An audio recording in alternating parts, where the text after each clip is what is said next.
Hello, this is Sharnab and you are watching Inkdrop Tattoo and Photo Studio. অনেকেই বলে যখন tattoo করব তারপরে কি আমরা রক্ত দিতে পারবো? অবভিয়াসলি আপনারা রক্ত দিতে পারবেন। আফটার 3 মান্থ টু 6 মান্থ পরে কিন্তু আপনারা রক্ত দিতে পারবেন।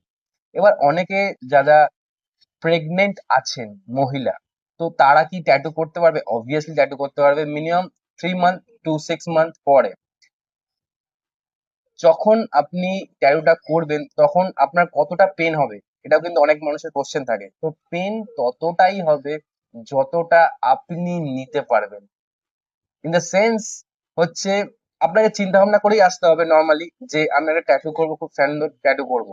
সে যখনই একটা ট্যাটু স্টার্টিং হবে, স্টার্টিং হতে হতে সেটা কিন্তু সয়ে যাবে বন্ধুরা। তো সবার পরেই কিন্তু ট্যাটুটা কিন্তু খুব একটা পেন হয় না। অনেকেই ভাবে প্রচুর পেন হবে, প্রচুর লাগবে, কিন্তু এরকম নয় বন্ধুরা। যখন আপনার ট্যাটু করবেন, করার পরে কিন্তু সেটা কিন্তু সয়ে যাবে।